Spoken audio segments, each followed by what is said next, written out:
بما إن الطماطم حلوة في السوق، يلا بينا نعمل صلصة لكل الناس اللي عايزة تفرز لرمضان، وكمان اللي بتحطها في الفريزر. أنا عن نفسي بفرزها وبحطها في الفريزر وبسيبها لحد ما القوطة تغلى، وببدأ استعمل منها. طول ما الطماطم رخيصة بشتريها من بره.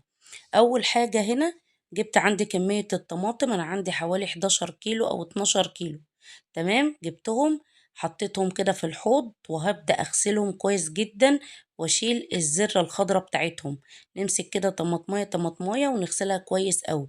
ولازم الطماطم بتاعتنا تكون حمرة وتكون طرية، يعني بلاش تبقى جامدة قوي.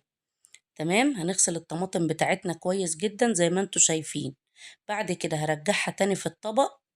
وتعالوا بينا بقى، هبدأ أجيب حلة كبيرة عندي بالشكل اللي حضراتكم شايفينه ده. وما تشيلوش حاجة من الطماطم، تشقوها كده 4 تربع من فوق بس، بلاش تكملي لحد الآخر قوي. تمام، هنعمل كمية الطماطم وهنحط لها إضافات هتخلي لونها حلو قوي. وكمان تحافظ على اللون بتاعها.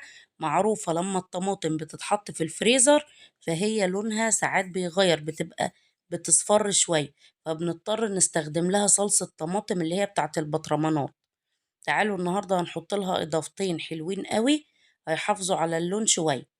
تمام، بصوا عندي هنا بقطعها 4 تربع، بشقها 4 تربع زي ما انتوا شايفين. هنا عندي فلفلتين حمر أو 3 فلفلات فلفل بلدي بالشكل اللي انتوا شايفينه، مش فلفل ألوان، فلفل أحمر بلدي اللي هو بيبقى فلفل رومي أحمر. ده هتلاقوه كده عند الخضرية في بعض الفلفل كده، تاخدوا لكم منه كده 2 3.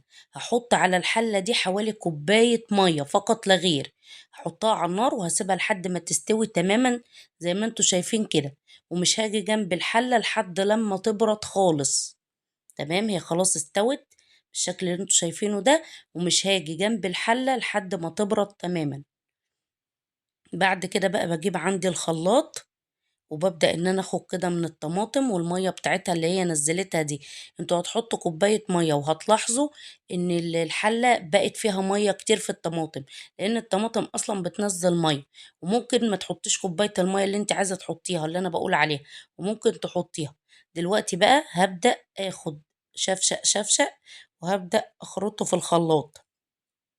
ونصيحة مني، لو عندك هاند بلندر وبتعملي كمية طماطم بلاش، عشان الهاند بلندر بتاعك ما يتحرقش ايا كان نوعه. الهاند بلندر ضعيف، نستخدم الخلاط افضل. يعني الهاند بلندر كبيره معانا يعمل 2 كيلو من الطماطم، عشان خاطر يعني ما نحملش على الموتور بتاعه زيادة عن اللزوم.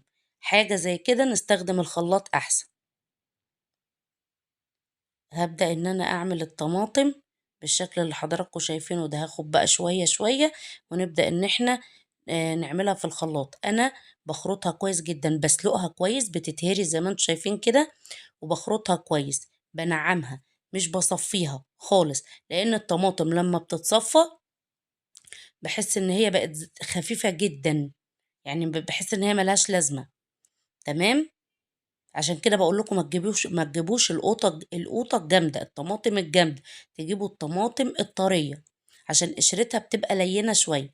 بصوا اللهم بارك، ولا تحسوا في بذر ولا قشر ولا أي حاجة. تمام، دلوقتي بقى هابدأ أحطها في الحلة، رجعتها في الحلة تاني. وعندي هنا بابريكا، البابريكا اللي هي العادية مش المدخنة. تمام، حطيت كده شوية بابريكا على حسب الكمية اللي عندي. وهنا عندي حوالي نص كوباية من السكر، وهقلبهم كويس جدا في بعض. يبقى كده انا حطيت البابريكا وحطيت السكر وحطيت الفلفل الاحمر. ده البابريكا والفلفل بيساعدوا على اللون بتاع الطماطم ان هو يكون حلو شويه. تمام، طبعا الطماطم عندي انا ما كترتلهاش ميه فمش هتاخد وقت كتير على النار عقبال ما تغلي. بصوا هي تقيله، فهسيبها كده على النار لحد ما تبدأ إن هي تغلي، وبعدين هاطفي عليها واسيبها تبرد خالص. وتعمليها في أكياس على قد طبختك، وتبدأي تحطيها في الفريزر بالشكل اللي حضراتكم شايفينه. شايفين لون وقوام الصلصة؟ متنسوش تجربوا الوصفة. كنتم مع شيف هدير.